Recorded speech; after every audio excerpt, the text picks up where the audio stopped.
আওয়ামী লীগের আগের বছরে এমপি, মানে 2014 এমপি থেকে শুরু করে এইবার এমপি নমিনেশন পায় নাই, তার বাড়ি ঘর পুরাইতেছে। আপনি যদি মাইনরিটি হিসেবে ধরেন, তারা কয় পার্সেন্ট? 8 থেকে 6% হিন্দু সম্প্রদায়। তাইলে আপনি যদি পার্সেন্টেজ হিসেবে আসেন, তাদের উপর অনেক ব্যাপক হয়েছে। ভাইরে আমি বলি, এটা মাইনরিটি হিসেবে হয় নাই, যা কিছু হয়েছে এটা হয়েছে। শুনেন, এটা কে ডিফাইন করছে যে আমি ওকে আওয়ামী লীগের কারণে মারবো, ও হিন্দু সেই জন্য না? আরে ভাই, সে যদি আওয়ামী লীগের পদে থাকে, সে যদি আওয়ামী লীগের কোনো পদে থাকে, তো তার মারছে। এবং এই মারাটা জাস্টিফাইড বলছি না, কিন্তু আমি কিন্তু এই মারাটাকে কোনোভাবে যুক্তি দিয়ে বলছি না এটা ভালো হয়েছে, ভালো হয়নি, ভয়ঙ্কর খারাপ হয়েছে। এবং যারা এখন দায়িত্বে আছে তারা কিন্তু এটাকে জাস্টিফাই করার চেষ্টা করে, বহুত, মানে এটা কিন্তু অদ্ভুত একটা ব্যাপার। তারা কিন্তু জাস্টিফাই করার চেষ্টা করে যে এই যে সে আওয়ামী লীগের থাকার অধিকার নাই। ছাত্রলীগের একটা ছেলে, সে ছাত্রলীগ করতো এক সময়, ধরা যাক করতো, পরীক্ষা দিতে গেছে, তাকে নিয়ে গেছেন আপনি। আমি এটাকে আমি সাপোর্ট করছি না, এটা অন্যায় হয়েছে। ভাই একটা কথা আমি বলি আপনাকে, শুনেন, আওয়ামী লীগ করলে পরে সব খারাপ সব ভালো, এটা ঠিক না। বিএনপি করলে সব ভালো সব খারাপ, এটাও ঠিক না। ভালো মন্দের সঙ্গে কোনো দলের সম্পর্ক নাই, আমি এভাবে জিনিসটাকে দেখি। কাজেই আমাদের এখানে সংখ্যালঘুরা অত্যাচারিত হয়েছে, সংখ্যালঘুরা বিশেষ করে অত্যাচারিত হয়েছে, এটা বলার কোনো সুযোগ নাই, হয় নাই। এবং যতটুকু যা হয়েছে, এটা আমাদের অনেক, মানে মুসলমানরা এটা অত্যাচারিত হয়, জমি দখলের জন্য হয়, অমুক হয় তমুক, এটা সব সময় হয়ে আসছে। কিন্তু সেটা 18 কোটি মানুষের দেশের জন্য এটা একদমই নগণ্য, একদমই নগণ্য। এটা নিয়ে ইস্যু করার কোনো সুযোগ নাই। ট্রাম্প সাহেব কেন ইস্যু করেছেন আমি জানি না, তবে যে কথাটা আলী রিয়াজ সাহেব বলেছেন, আমি এটাকে সমর্থন করি। আমি সমর্থন করি এই কারণে যে আমার কাছে দেখেন, আপনার এই টুইটের মধ্যে কিন্তু বেসিক্যালি ওনার লক্ষ্যটা ছিল হিন্দু, বেসিক্যালি লক্ষ্য ছিল মোদি, যে এদের উনি সাপোর্ট চাচ্ছেন একভাবে। কাজেই মোদি তো ভাই একজন ব্যক্তির নামে কিন্তু আছে, এখানে মোদির নাম আছে পুরো টুইটের মধ্যে, তার মানে উনি মোদির সাপোর্টটাও চাচ্ছেন। এখন ভারতের বিজেপি আমাদের দেশে হিন্দুদের প্রতি টর্চার হচ্ছে বলে কয়েকদিন প্রচারণা করছিল, পরে তো এটা নিয়ে বিবিসি একটা স্টোরি করছে, ভারতের একাধিক ব্যক্তি একটা স্টোরি করছে, দেখিয়েছে যে এগুলো সব ফেক, পুরনো, অথবা অন্য কোনো জায়গার ভিডিও দেখাচ্ছে। এগুলো ট্রু না, বিচ্ছিন্ন ঘটনা হতে পারে, কিন্তু এটাকে আপনি একটা ইস্যু করবেন এবং সেই ইস্যুটা একজন ক্যান্ডিডেটের বা মুখ দিয়ে বেরোবে, এটাকে আমি লজিক্যাল মনে করি না।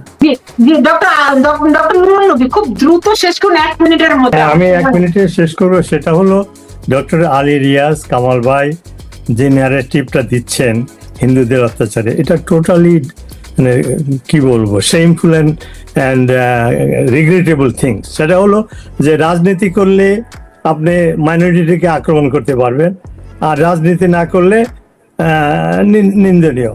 আমি ওনাদের, আলী রিয়াজ কি বললো, আমি সেই জন্য এখানে আসি নাই, কামাল ভাই কে বললেন সেই জন্য আসে। আমি এসেছি প্রফেসর ইউনূসের সরকার, এবং তিনি নিজে কি বলছেন, তিনি এই মাইনরিটির ব্যাপারে তিনি কয়েকটা ইন্টারভিউ তিনি বলেছেন একই ন্যারেটিভ, যে এই ম্যাক্সিমাম হিন্দুরা আওয়ামী লীগের সাপোর্টার, সেই জন্য তারা এই আক্রমণের শিকার হচ্ছে। এটা উনি বিদেশি রয়টার এবং আরো কয়েকটা পত্রিকার উনি, এবং সেই ন্যারেটিভটাই আলী রিয়াজ এবং কামাল ভাই বলতেছে, দিস ইজ আনএক্সেপ্টেবল। আমি কি রাজনীতি করি না করি, দ্যাট ইজ, সেই কারণে আমি আক্রান্ত হবো, সেইটা আমি জাস্টিফাই করবো, সেটা আমি বিশ্বাস করি না। মাসুদ কামাল, আমরা এই আমেরিকাতে ধরেন মাইনরিটি কমিউনিটি, এবং আমাদের অধিকার এত শক্তিশালী আপনারা কল্পনাও করতে পারবেন না, এবং আমরা কিন্তু মাইনরিটি হিসেবে প্রাউড।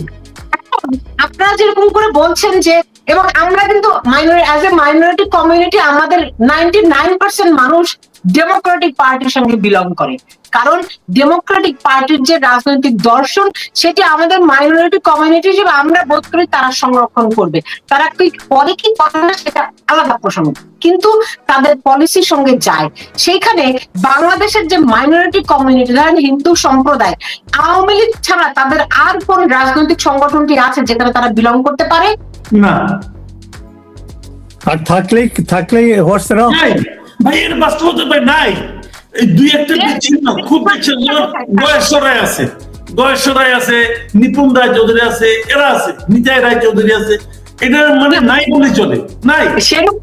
সেরকম রিপাবলিকান পার্টির সমর্থক আমাদের এখানেও আছে, হ্যাঁ, কিন্তু পার্থক্যটা দেখেন, আমার যে রাজনৈতিক দল আমাকে প্রোটেক্ট করবে, যার গঠনতন্ত্র এরকম আছে, সেই দলকে আমি সাপোর্ট করবো নাকি যে শ্বেতাঙ্গদের সমর্থন করবে, হোয়াইট সুপ্রিমেসি মানবে, আমি কি তাদের সঙ্গে বিলং করতে পারি? না পারেন, আমি তো বলি নাই, যে আপনাকে অন্য দলকে সাপোর্ট করতে হবে। আমি বাস্তবতাটা তুলে ধরেছি যে হচ্ছেটা কি, যে জিনিসটা হচ্ছে। উনি যেভাবে বলেছেন যে এদের বিরুদ্ধে দলবদ্ধ আক্রমণ হয়েছে হিন্দু কমিউনিটির বিরুদ্ধে। ভাই, আমার প্রতিবেশী একজন হিন্দু আছে, মনে করেন হিন্দু আছে, আরেকজন মুসলমান আছে। হিন্দু তো আওয়ামী লীগ করে, মুসলমান আওয়ামী লীগ করে। যখন ওই মুসলমান আওয়ামী লীগের পাশে অ্যাটাক হবে, আমার কাছে খারাপ লাগবে না? আমার কাছে দুইটাই খারাপ লাগবে। আমার কাছে তো হিন্দু মুসলমান না, আমার কাছে 30 সেকেন্ডের মধ্যে শেষ করুন, 30 সেকেন্ড আমার শেষ। আমি মনে করি যে বাংলাদেশের রাজনীতির জন্য আমেরিকার প্রেসিডেন্ট ইলেকশন, তারা এগুলা নিয়ে চিন্তা করে না। প্রেসিডেন্ট ইলেকশন যেই হবে, ওদের ফরেন পলিসি খুব একটা চেঞ্জ হয় না, সামান্য কিছু চেঞ্জ হয়। তো কাজেই আমি রিকমেন্ড করেছি বাংলাদেশ আমেরিকানদেরকে যে আপনারা যার যেখানে খুশি তাকে ভোট দেন, কিন্তু কখনো ভেবেন না যে আপনার ভোট দিলেই আপনার দল বা আপনার কি আপনি বেনিফিটেড হবেন বাংলাদেশ পলিটিক্সে। এইটা আনরিয়ালিস্টিক। ডক্টর নুরুন নবী, দেখুন ডোনাল্ড ট্রাম্প যে টুইট করেছেন, সেই টুইটে আমি জানি ট্রাম্পকে তার বিরুদ্ধ পক্ষ, আপনি ডেমোক্রেটিক পার্টির, এইবার ব্যালটে কমলা হ্যারিসের সঙ্গে আপনার নামও আছে।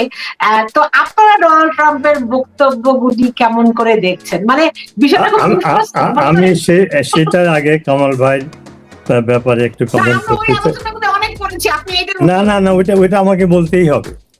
কামাল ভাইয়ের একটা টক শো দেখলাম, উনি একজন সিনিয়র সাংবাদিক, ওনার সাথে আমি টক শো করেছি।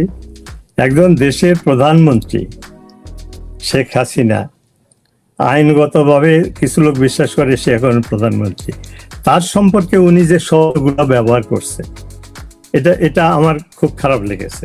আমি অন্তত আপনার কাছ থেকে আশা করি নাই। সমালোচনা তো করার ল্যাঙ্গুয়েজ থাকে। আমি সরি বললাম। যাই হোক, এই প্রসঙ্গ বাদ। আরেকটা একটু বলি যে আপনাকে দুঃখ দিয়ে থাকে, আমি অবশ্যই ওনার প্রতি অসম্মান, সেইটা আমার তো কিছু না। ডক্টর নুরুন নবী, আপনি ওইটি বলুন যে আপনি ধরেন একজন আওয়ামী লীগের সমর্থক, আওয়ামী লীগের নেতৃত্ব পর্যায়ে, আওয়ামী লীগের সমর্থক হিসাবে আমার ওই ব্যথাটা, আমার ব্যথা লেগেছে। আমি এবং কামাল ভাই আমরা আশা করি যে কাছাকাছি বয়সের, আমরা কি আমার ফিল্ডে, আমি একজন কি বলে এস্টাবলিশ পারসন, ওনার ফিল্ডে না ওনাকে বলা হয় সিনিয়র সাংবাদিক। এনিওয়ে, আমি যে কথাটা বলতেছিলাম, কামাল ভাই যে কথাটা উল্লেখ করছে, আমি একটু রিবার্টাল করতেছি। উনি বলছেন যে আমরা দেশে থাকি, আপনারা বিদেশে থাকেন। এখন যে যুগ এসেছে, এর মধ্যে দেশে বিদেশে কোনো পার্থক্য নাই তথ্য জানার জন্য। আমি একটা এক্সাম্পল দিই, যে সেই সিলেটের অজপাড়াগাঁয়ে কোনো মন্ত্রী বা কোনো সাংবাদিক যদি আমেরিকার বিরুদ্ধে কথা বলে, সেটা ঢাকায় সেই খবর আসার আগে সেটা ওয়াশিংটন ডিসিতে এসে যায়। আজকের যুগের এই হলো যোগাযোগ ব্যবস্থা।